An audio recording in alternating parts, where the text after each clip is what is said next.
I'm happy to speak on the topic of the theory of infinite games, and I just want to dive right in. The topic really is games of perfect information. And this is a phrase that's often used to refer to a particular kind of games where both player, all the information is sort of on the table. There's no hidden secret information that one player knows about that the other doesn't. Let's just start off with a finite example.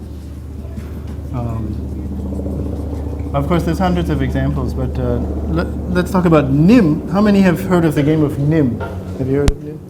Okay, so the way you play NIM is you have finitely many stacks. You can play it with coins, like at a cafe or something, or chips or something, but let's just draw lines on the board here. So, oops, let's do 1, 3. It's common to do 1, 3, 5, and 7.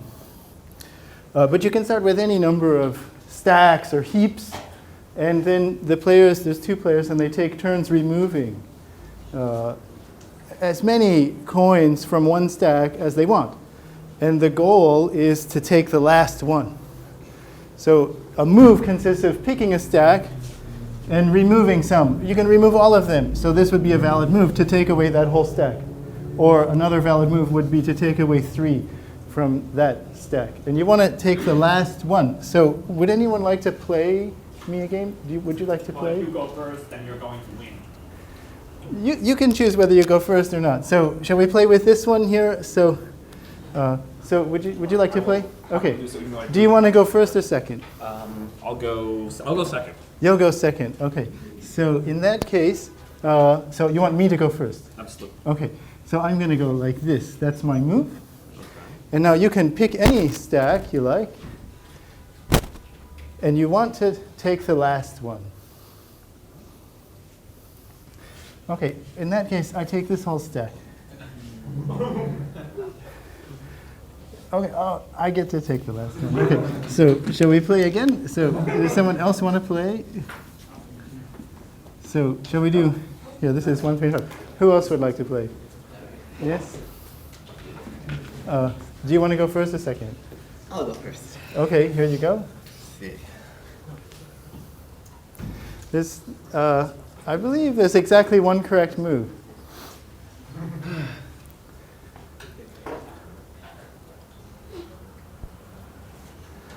Okay, but unfortunately that wasn't it. Damn it. Okay, all right, so I get the last one. Okay. So this NIM is a really fantastic game because you can play it with your kids and so on, and once you know the winning strategy, even a child can beat an adult who doesn't know how to play. You saw a few times, for example, I was able to reduce it to 2 stacks of the same height, and that's a winning position because no matter, if I leave a balanced position like this to you, then whatever you do, I can copy you. And so in particular, I will always have a move. And so it's always winning to leave a balanced position, 2 stacks of the same height. You saw I left 2 stacks of height 1, that's a winning position, but 2 stacks of height 3 is also winning because whatever you do to one of them, I'm going to do it to the other one. And so I'm always going to have a move, and so I'll make the last move, right? So a more complicated strategy involves something like this, where you make it balanced in the sense of not just 2 stacks of equal height, but you divide each stack into a sum of substacks whose height is a power of 2. So we think of this 3 as really 2 plus 1, and we think of this 5 as really 4 plus 1. So the 4 is not balanced currently because there's no other stack of size 4. So what we should do is work on this one to make it balanced. There's a stack of size 2 there, and the 2 1s are balanced. So the winning move is like this. Now I've got 2 2s that are balanced and 2 1s that are balanced. So if you take away this one, I take away this one, and it's a winning position, right? If you do something to the 2, if you take away this one, then what I have to do is get rid of my stack of height 2, and I go like this, and now it's balanced again. So you leave balanced positions with sums of substacks of height of power of 2. Was there a question here? Did you have a question? Okay, so there's a game of perfect information, and there's a winning strategy which is not too difficult to describe, and you can win every time as long as you have start with a winning position in this sense. Okay, so that's an example of a finite game of perfect information. But in this talk, really what I want to talk about are infinite games. can give an analysis. So let me assign it as a homework problem to analyze nim with finitely many infinite height stacks. So you use stacks whose height is a transfinite ordinal, and you can have a theory of nim, a sort of an infinitary version of nim where the stacks have height some ordinal, like omega squared plus 2 or something like this, and you can play this sort of transfinite nim. Let's go to this more general setting now of infinite games. So the setup that I have in mind is that there are two players, and these infinite games are games with infinitely many moves. And the first player makes a move, which we'll call x0. Maybe they play a natural number or some finite sequence or some piece of information. So we just call the move that they made x0. And then player 2 plays x1, and x2, x3, and so on. So they take turns alternating, you know. So, and together, they construct the infinite sequence x0, x1, x2, x3, and so on. Okay. So, and then we imagine what happens at the end of that play, this infinitely long play, right? And we say that player 1 wins if this play that they made is in the payoff set. So this is the winning set for player 1. And otherwise player 2 wins. So this is a very general setup to analyze infinite games of perfect information. So the players take turns playing and they build a sequence, and then you have a certain payoff set which is fixed, and player 1 is trying to make sure that the sequence is in that set, and player 2 is trying to make sure that the sequence is not in that set. Okay? And so now, let's do some examples. So suppose that the payoff set A is, say, the set of eventually constant sequences.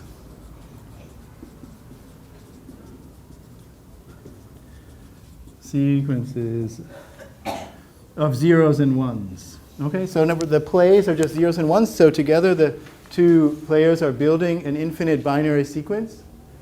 And the player 1 wins if that sequence is eventually constant. What does it mean to be eventually constant? Eventually, at some point, everything might be either 0 or 1. That's right. At some point, it either starts to become all zeros, or at some point, it becomes all ones. So is this do you want to be player 1 or player 2 in this game?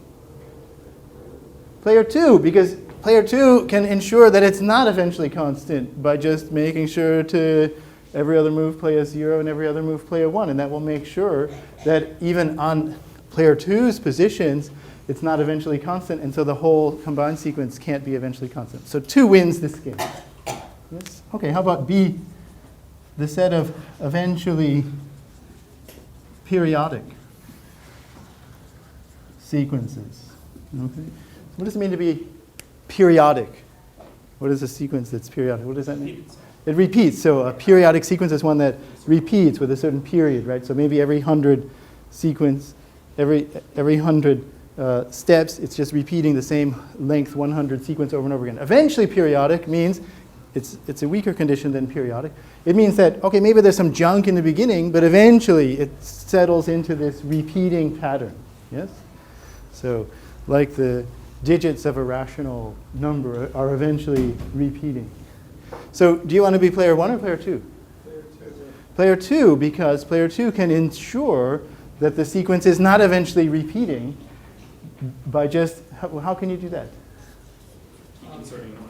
So you could play, say, player 2 can play a 0 and then a 1, and then a 0, 0 and a 1, and then a 0, 0, 0 and a 1, and then 0, 0, 0, 0 and a 1, and so on.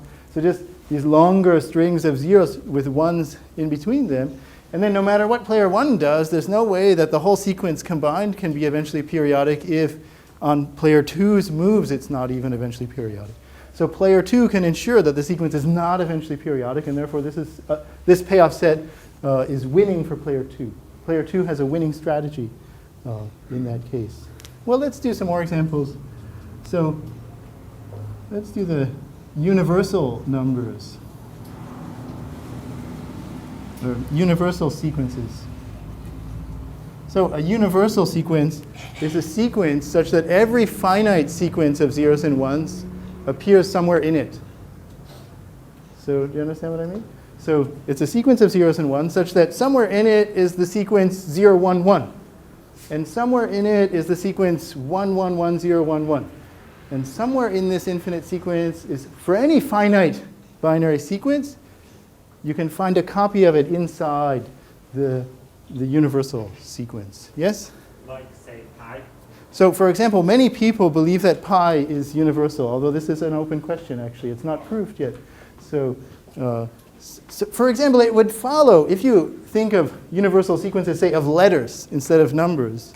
So take the letters A through Z or whatever letters you want, then a universal sequence of letters would be an infinite sequence of letters such that every possible thing that you could say, that you could write down using those letters. Why don't we have a space also in our alphabet? So we allow spaces as a character, right? Every possible thing you could write using those letters and spaces would appear somewhere in that universal sequence. So all the complete works of William Shakespeare written out would appear in the universal sequence. And also, for example, all the complete works of William Shakespeare, but every time the name Horatio appears, it's replaced by Howard, because that's also just another sequence, right? So the complete text of all the greatest pieces of literature that have ever been written would appear inside such a universal sequence. Okay, so that's what a universal sequence is. So let's play the game where the payoff set is universal. Then who wins? Player 2. Just play 1 all the time, and then you know that the sequence 0, 0, 0 never appears, because in order to have 0, 0, 0 appear in the sequence, at least one of those must have been player 2's moves. So therefore, player 2 can win the game for universal sequences. Okay. So now let's have D be a countable set.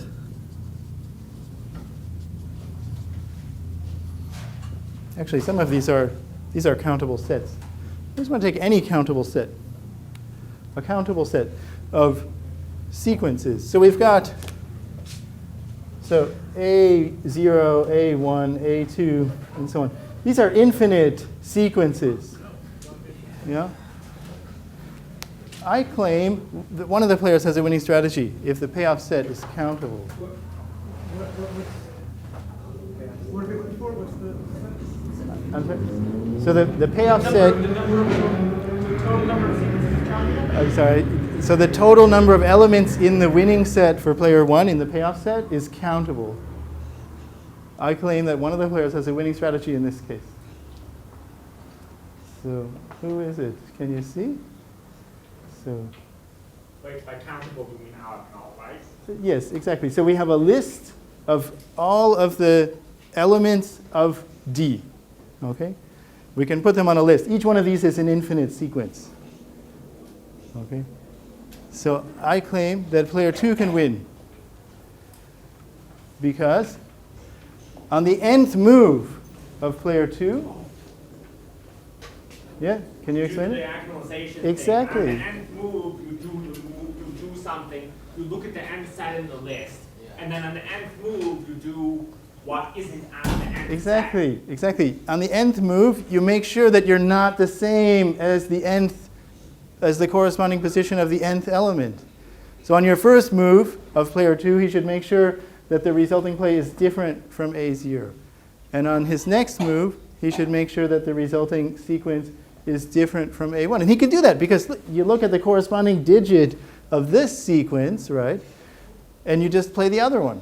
So if the corresponding digit of this one isn't the 0th digit, it's the player 2's first move digit, which is actually the second digit of this one. So you just flip the bit and make sure that it's different, right? So thereby, player 2 can ensure that he's different from any member of a countable The set. actualization argument that the fields aren't countable, isn't it? Exactly right. It's exactly the same. So, okay. So those are some examples, and player 2 happens to win all those examples. Okay. So what I want to ask is,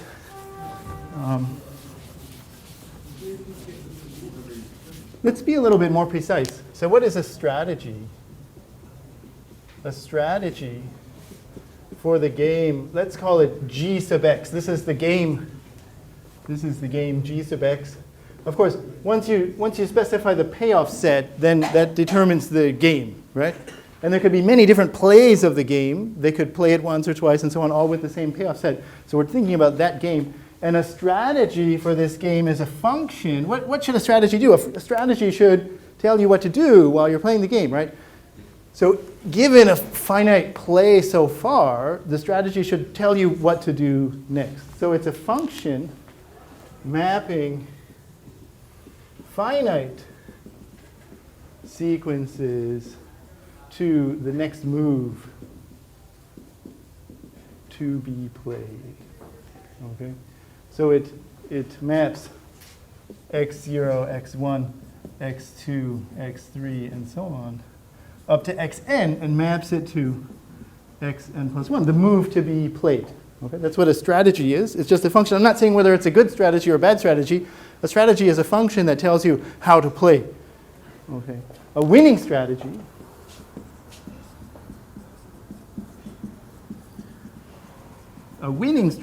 is a strategy such that, let's see, for player 1, a winning strategy for player 1 is a strategy such that all plays that are played in accordance with the strategy are in the payoff set. Okay? So it's a strategy player 1 can follow, and if he follows that strategy, he will always be inside the payoff set. And a strategy for player 2, all plays according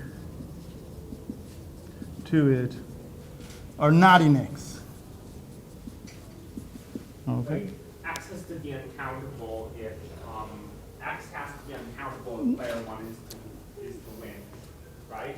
Yes, because we said if X is countable, then player 2 has a winning strategy, and the winning strategy is to diagonalize against that countable set. Okay? All right, so the fundamental question is the following.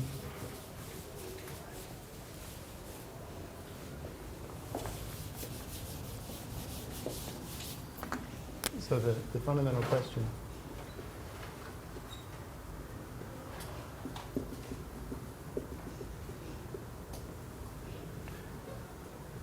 must every game G sub x have a winning strategy?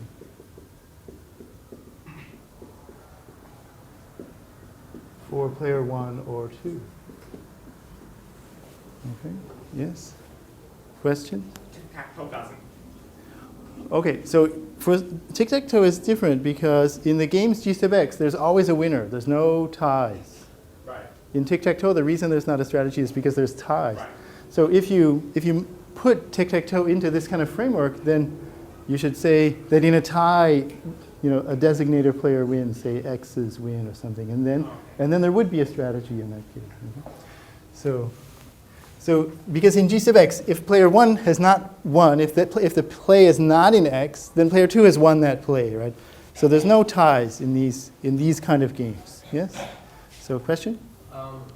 Yeah, we're dealing with infinite games, right? Yes.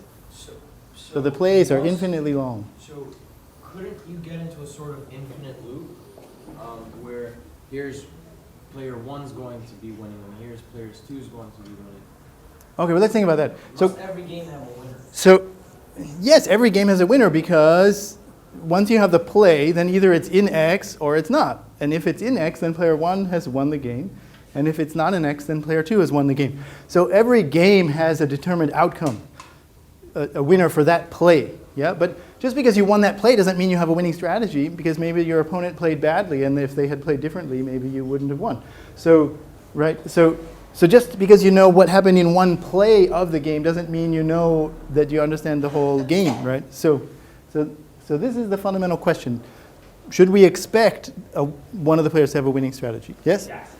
Okay, so we have a vote for yes. Okay, so keep that thought. So let's just first observe. There's an easy observation. So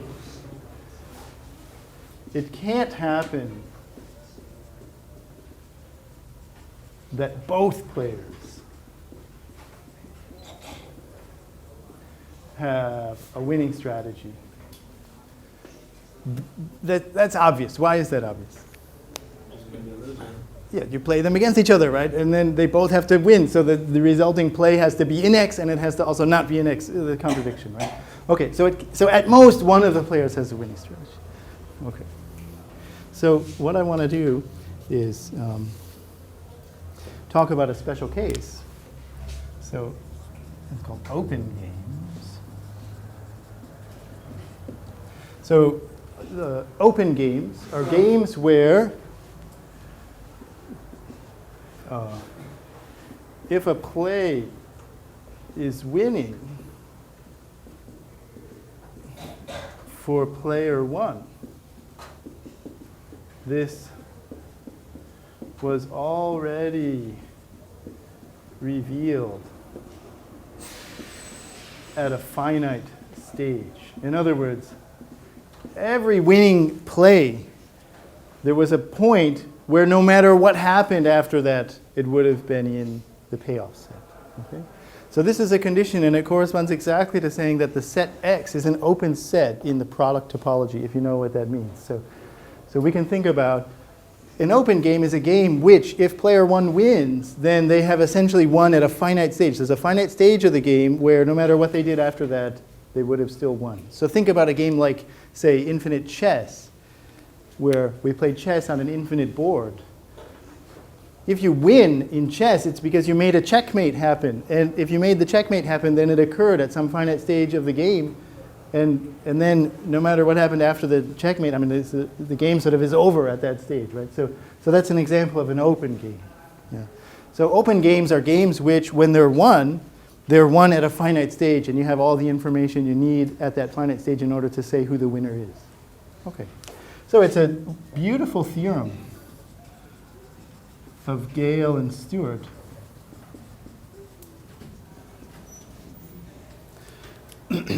That says every open game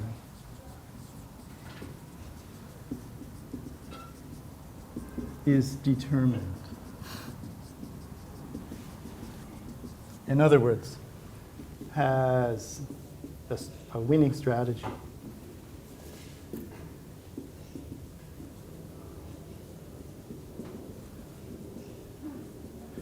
For one or two. This was proved in the 50s, I believe. And one of them was an economist, actually, thinking about sort of game theory in economics. So it's really quite remarkable. So it's answering this question, at least in the case of the open games. What's that? Finite games. Finite games are all determined because they are also open games. Yeah? So it follows from this that all finite games are determined. So a finite game is a game whose outcome is known after finitely many steps. So the open games are sort of half finite because if player one wins, it happens at a finite stage. But if player two wins, it's just because they avoided losing. Yeah. So, but it might be an infinite play still. Yes? So does this mean that that regular chess is determined? Yes. So Is it necessarily a winning strategy for black holes, or is it necessarily a winning strategy for only one of them? we don't know. Yeah. We don't know which one. We don't know which one. Well, the way infinite chess works, there isn't a standard starting configuration. You have to say what the position is first. And certainly you can set up positions for which black can win and other positions for which white can win. So there's no standard starting. But also in chess, there's not always a winner. That's true. That's another complication, yeah. So you have to think about the draw situation. Yeah. Okay. So, all right. So let me just hint at how this proof goes. Okay. So the proof uses transfinite ordinals. So let's just count a little bit in the ordinals. Does anybody know how to count up to omega squared?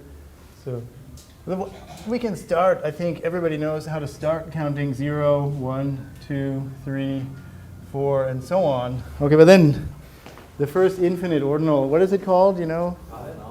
Yeah, Aleph Null. Well, that's the sort of first infinite cardinality. When you're thinking about the order, which is what we are when we're counting in the ordinals, then we call it omega.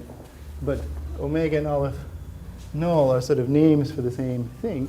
Okay, well, whenever you have an ordinal, then you can add 1 to it. So omega plus 1, omega plus 2, omega plus 3, and so on. Those are the next ordinals that come after omega. And then what do you think is the first ordinal that comes after all those ones? So omega plus a finite number. What's the first one that's bigger than all those? What's it called, do you think? Omega squared. No. 2 omega? Well, not 2 omega, there's a complication. But it's omega times 2. And that's not the same thing. So omega plus omega is what it is. And this is omega times 2. 2 times omega means 2 plus 2 plus 2 and so on, omega many times. And it turns out that if you think about that, if you take 2 dots and 2 more dots and 2 more dots and so on, and you do that omega many times, then the number of dots you've got is omega. So 2 omega is the same thing as omega, actually. But omega times 2 is totally different because it means that you take omega many dots, and then after that, you take omega many more dots. And these are just fundamentally different order types. So omega times 2 is not the same as 2 times omega. Okay, ordinal multiplication is not, what is the word? It's not commutative. Okay, so we have omega times 2 plus 1, omega times 2 plus 2, and so on. And then what comes after all that? Omega times 3. Okay, and then omega times 3 plus 1, omega times 3 plus 2, and so on. And then omega times 4. Okay, and then so on. And then finally, after we do that whole process, omega many times, we get to omega times omega, which is also called omega squared. Okay, so we've counted up to omega. And of course, counting up to omega means you count up to omega many times. Yeah?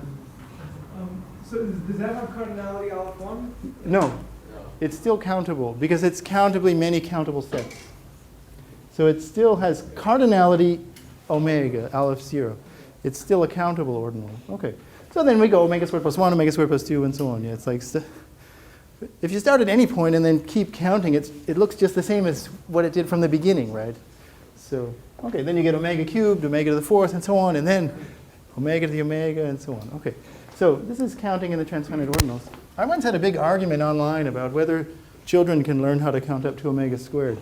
And I think it's not that hard to count up to omega squared. We just did it. I was arguing that even a child can count to omega squared. It's just like counting up to 100, because to count to 100, right, what do? You count to 10 times, right? I mean, you count up to 10, and then you count up to 10 again. I mean, going between 10 and 20, right? And then you count up to 10 again, between 20 and 30, and so on. You do that whole thing 10 times. You count up to 10 times. To count up to omega squared, you just count up to omega many times. And so it's fundamentally just like counting up to 100. So every number less than omega squared has the form omega times n plus k. So there's like 2 digits, just like the numbers below 100 have 2 digits, right? Except now those digits are natural numbers instead of just the digits from 0 to 9. Okay, so those are the ordinals, and the ordinals arise in the proof of this theorem. So the idea is this. So we think about the game value. Okay, so we say a position has value 0 if 1 has already 1. In the sense of the open game, right? So the open game means that for everything that's winning, there's some point such that every extension of it is in the payoff set. So if you've got a sequence like that, then we say it has value 0. So player 1 has already won that game. Okay. Now if we have a position P, if we have a position and it's 1's turn, then we say the value is alpha plus 1 if 1 can play to a position of value alpha. Okay?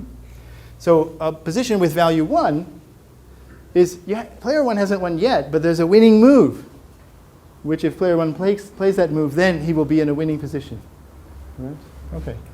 If it's 2's turn, then we say the value, no, if it's 2's turn and all moves lead to a position with value, having some value, then the value is the supremum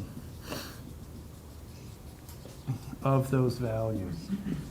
Okay, so in other words, the value of a position when it's player 2's turn is the supremum of the values that he can get to.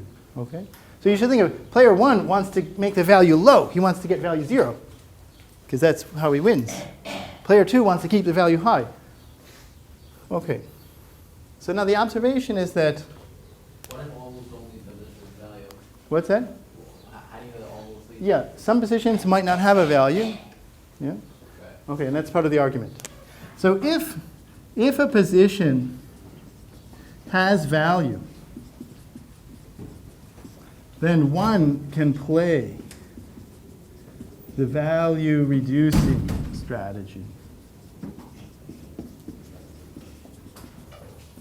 Okay, so the point is that suppose a position has value, then no matter what 2 does, he's going to play to a position with value if it's 2's turn. And 1 can play so as to reduce the value from alpha plus 1 to alpha.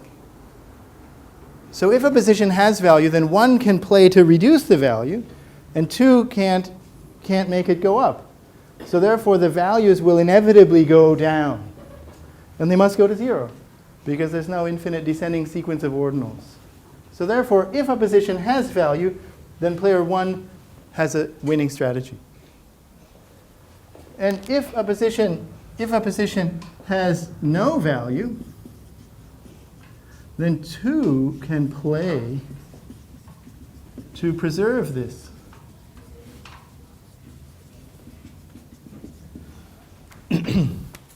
Because if a position does not have a value, then if it's player 2's turn, there's another move to make where it still doesn't have a value. Because if they all had values, then that original position would have had a value. So therefore, if a position has no value, player 2 can play so as to preserve the fact that the position has no value. And if a position has no value, then 1 can't play to a position of value, because if he could, then the original position would have had a value. So there's nothing 1 can do to make a value, and player 2 can play so as to preserve the value. So in that case, player 2 has a winning strategy. So either the position has a value, in which case player 1 has a winning strategy, or the position does not have a value, in which case player 2 has a winning strategy. Okay, so that's a kind of sketch of the proof. Yes? Well, the supreme is the least upper bound. We're assuming that there's only finite choices you can make per move? No, maybe infinitely many. But any supremum of even infinitely many ordinals still has a supremum, a least upper bound. So the ordinals have the least upper bound property. A sort of value has to be a number. Well, it's an ordinal. Yeah, the value is an ordinal, one of these ordinals. Oh, it doesn't have to It might be much bigger than omega squared, in fact. So those are just the comparatively small ordinals. Okay?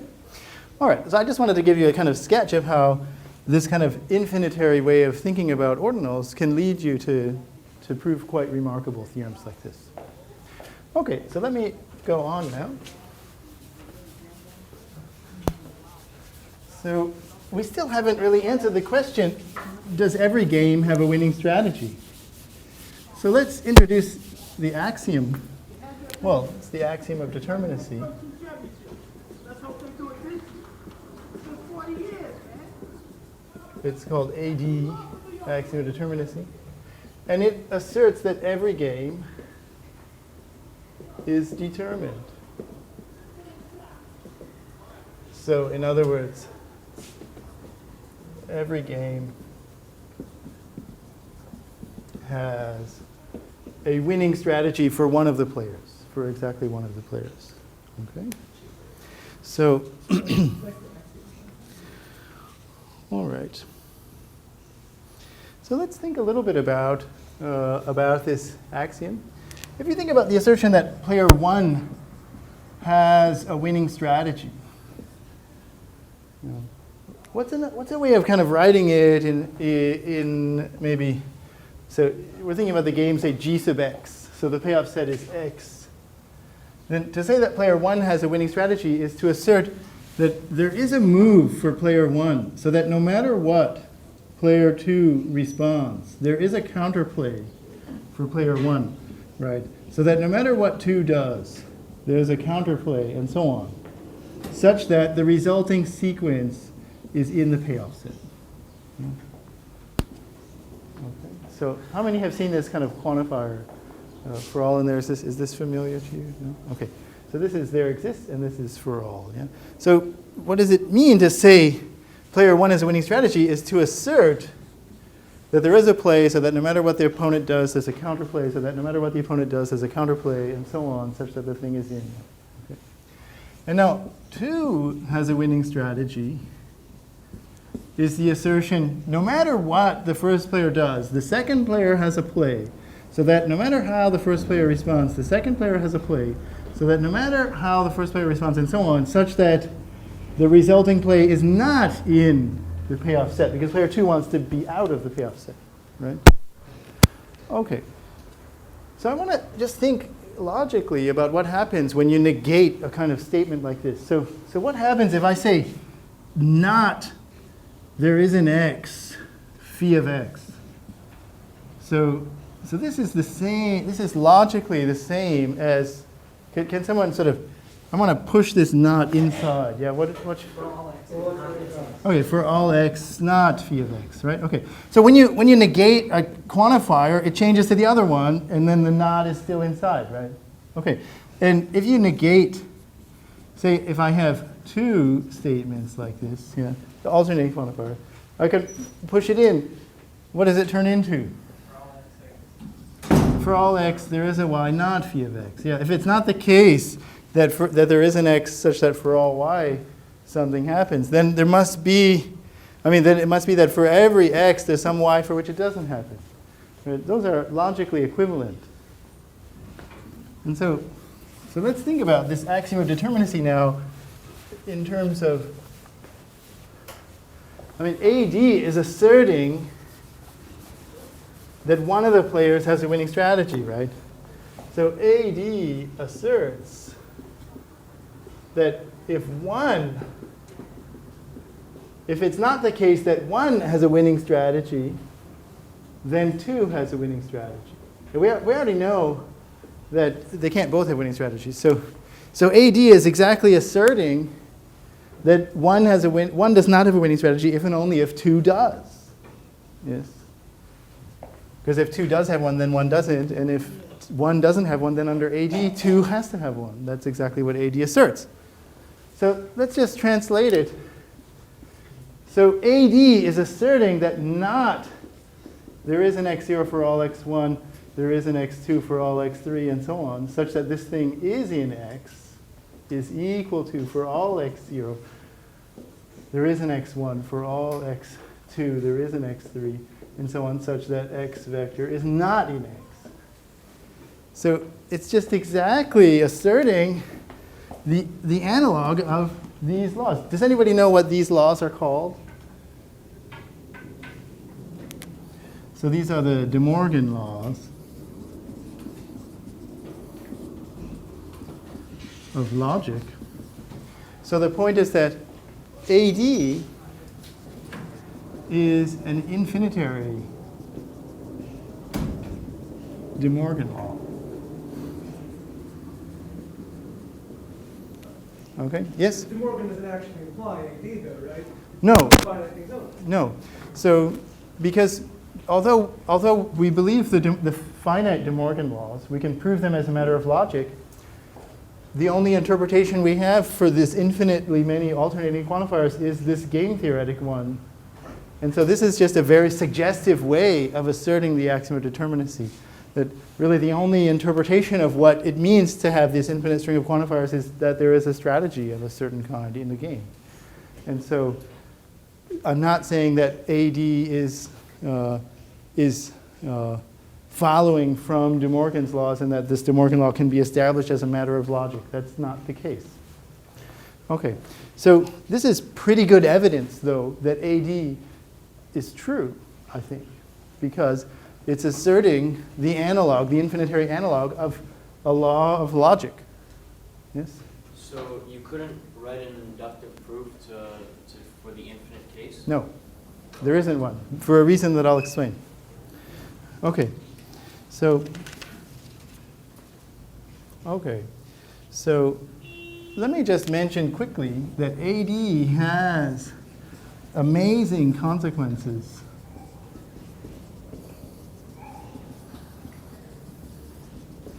So, for example, it implies that every set of reals is Lebesgue measurable. If you've looked at Lebesgue measure, maybe in your analysis course you know about measure, it implies that every set of reals differs from an open set by a meager set. So every set is almost open. It's quite remarkable. This is called the property of Baer. So AD implies every uncountable set contains a perfect set, which is a closed set with no isolated points. And that implies a version of the continuum hypothesis. So it implies that every set of reals is either countable or else in bijective correspondence with the entire set of reals. Yes? What is the last word in the second line? Differs from an open set by a... By a meager set. It's called a meager set. It's a technical thing. I'm not expecting everyone to know what all these words mean, but if you happen to, then that's great. A meager set is a countable union of closed nowhere dense sets. So it's a very tiny set in the sense of what's called category. So you can think of it as like something like a measure zero set, except it's the category analog of measure. Yes? So I thought you could prove that there are non-measurable sets. Exactly. So what's going on? AD implies that every set of reals is Lebesgue measurable, but you've heard probably from Vitali or somebody like that who proved that there's a non-measurable set. So what is going on? Okay. So the thing that's going on is the following.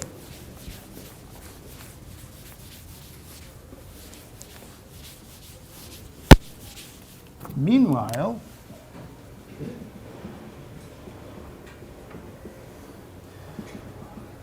the axiom of choice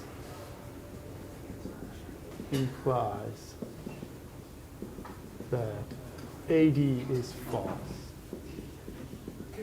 Okay. The axiom of choice again? So the axiom of choice is one of the axioms of set theory that asserts that if you have a family of sets, of non-empty sets, then there's another set that picks exactly one of non-empty disjoint sets. Then there's another set that selects exactly one element from each of them. So it chooses an element from each set. It's quite a natural axiom, but it contradicts AD. Okay? In particular, this observation follows from the fact that Vitali used the axiom of choice when he proved that there's a non-Lebesgue measurable set. So we can prove that there are non-measurable sets, but we have to use this controversial axiom of choice in order to do that. Okay? So you have to sort of take your pick. What do you want? Do you want the axiom of choice, or do you want the axiom of determinacy? So the axiom of choice has all kinds of other crazy kind of consequences, like the Banach-Tarski paradox, and so on, if you've heard of it. There's some quite strange consequences of the axiom of choice in terms of measure and non-measurable sets. But the AD has these totally beautiful consequences that imply everything is totally nice with the theory of the reals and with measure and so on. Right? So the question really is AD true? So it's contradicting the axiom of choice, which we think is true. But we seem to have independent reason to think that AD is true because it seems like a law of logic. And also it has these beautiful consequences. So how is it that you determine which axioms of mathematics are true, right? Okay, so I know this is a meeting of the philosophy club also. And so there's quite a lot of deep philosophical questions connected with these issues. And you might think of the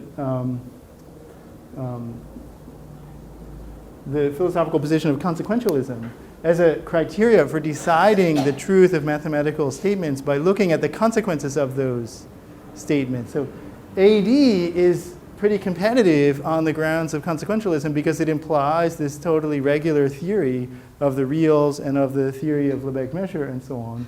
And so, whereas AC, the axiom of choice, has all kinds of somewhat unpleasant consequences for the theory of Lebesgue measure, non-Lebesgue measurable sets, and so on. And so we have to compare these two axioms, and how do we decide which is true, and what criteria should we decide, should we use to decide whether AD is true or AC? Question? But that's like asking if there's only one line that can be drawn through a point to another line that does not intersect that other line. I see. So you want to propose that, look, we can have both of them if we compartmentalize. So on Tuesdays and Thursdays, we work in the theory of the axiom of determinacy, and on Monday, Wednesday, Friday, we work in the theory of the axiom of choice. I think that's quite a reasonable position, and in fact, this is what's done, right? Because of course, mathematicians are studying the axiom of determinacy and looking at its consequences. Of course, when they do that, they don't use the axiom of choice because we know that it's inconsistent to have both of them. So when we study AD, we can't use the axiom of choice. But then on other times, when we're doing analysis of some other kind of mathematics, then we use the axiom of choice because there's independent reason to think that that's true. So I think that, in fact, that position is the default position. This is, in fact, what's being done. Yes? Are we sure that neither of these axioms leads to a contradiction with any of the other axioms in that? Okay, that's an excellent question. So in the case of the axiom of choice, we have the following theorem of Gödel, well, two theorems. The first one due to Gödel, and what he proved is that if the Zermelo-Fraenkel axioms, these are the standard axioms of set theory, if they are consistent, then it's consistent to also have the axiom of choice. Okay? So assuming the axiom of choice is no more dangerous than not assuming it by a theorem of Gödel. He didn't prove that ZF is equivalent. He proved that if ZF, if it's consistent with the axiom of choice, then it's consistent also without assuming AC at all. Now, Paul Cohen proved the corresponding fact that if ZF is consistent, then it's also consistent that the axiom of choice fails. Okay, and this is using the method of forcing. So it's quite a brilliant theorem that has led to hundreds of theorems, thousands of theorems using his method. So those are quite remarkable. So in fact, both of these are, the arrows reversed, they're equivalent. Because of course, consistency of a stronger theory implies the consistency of the base theory. So these are equiconsistency results. And then you might ask, well, what about AD? Can we do the same thing for AD? So can we expect that ZF is consistent if and only if con ZF plus the axiom of determinacy, a corresponding theorem? Can we prove that AD is safe in the same way that we know that AC is safe? Yes? Couldn't you just say that's an equivalent statement to the one that's from Cohen? No, because we don't know that AD is equivalent to not AC. It implies not AC, but in fact, it's far, far stronger. And the reason is that the answer to this question is no, we cannot have that. And the reason is a remarkable theorem due to Wooden, which is that the consistency of ZF plus AD is equivalent to the consistency of what's called ZFC plus there exists infinitely many Wooden cardinals. So I'm not expecting you to know what this means, but this is an example of a large cardinal consistency strength. So we can prove that the consistency of these large cardinals is strictly stronger than the consistency of ZF. So if you could prove a theorem like this, it would mean that in fact ZF was just inconsistent as a result. So we have the consistency strength of AD is quite strong, and we can measure the strength by using this large cardinal hierarchy. Okay, so that's a bit technical. So let me move on and talk a little bit about infinite chess. In fact, I don't want to write on this board because we're going to turn the projector on. So I just want to show you some examples of positions in infinite chess that realize high game values. So high game values in infinite chess.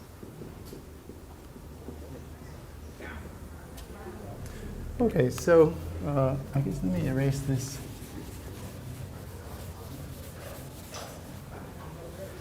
Okay, so in infinite chess, let me turn this on here again. Is it going to go?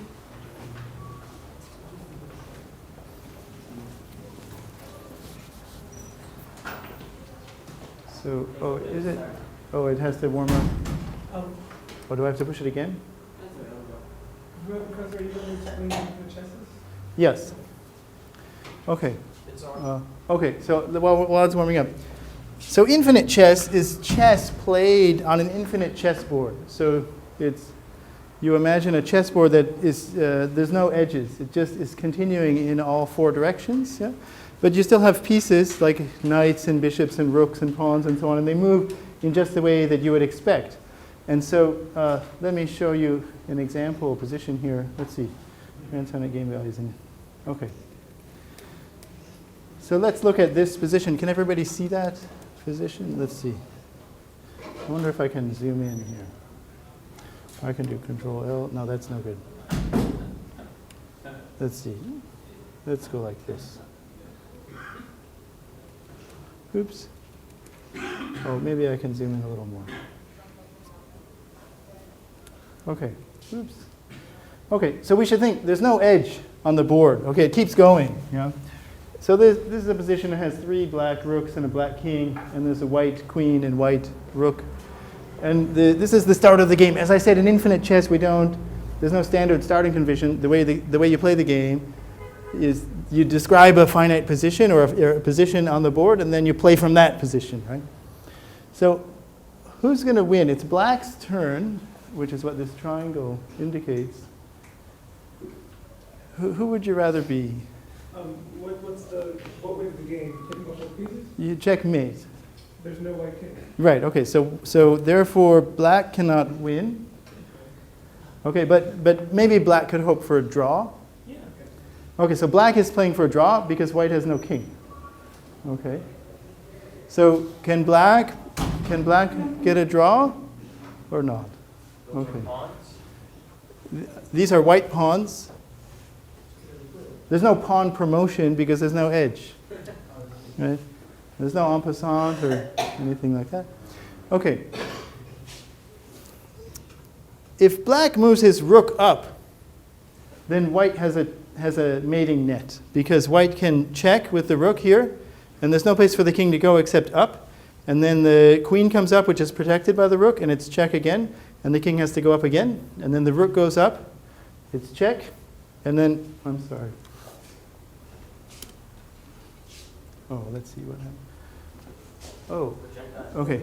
So the rook comes up, and then it's check with the rook, king goes up, check with the queen, king goes up again, check with the rook again, king goes up, queen comes up, check. So there's a mating net with a roller with the queen and the rook that pushes the black king into the rook, and it's checkmate there.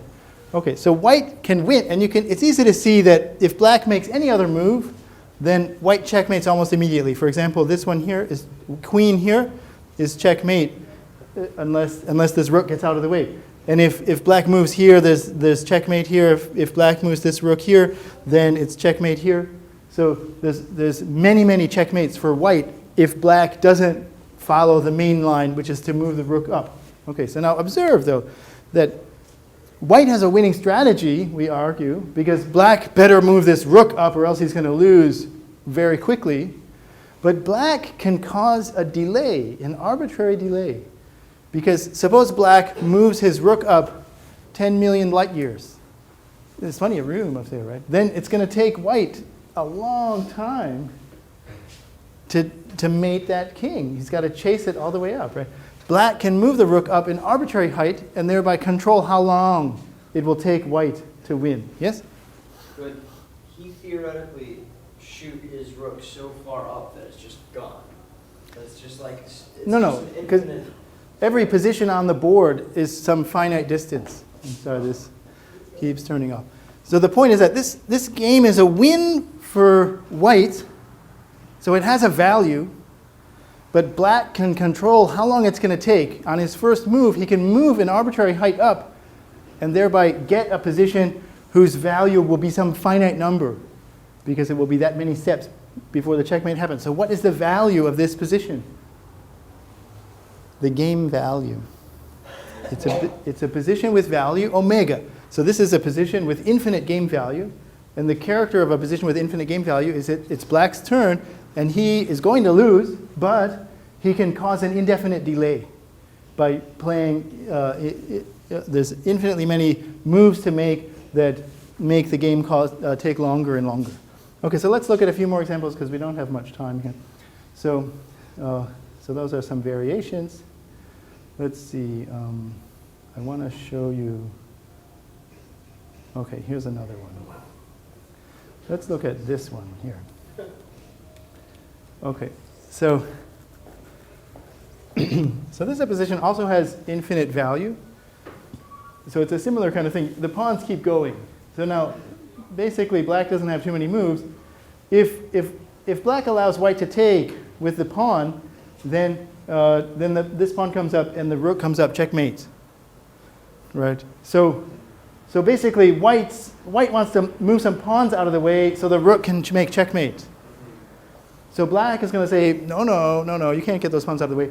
He moves way up. Okay, and then white captures him with a pawn, and then white has to move these pawns up one by one, down to make room, and then finally there's room and the rook comes up, checkmate. Okay, so that's a position with value omega. And there's sort of variations here. You can see these ones have a similar feature.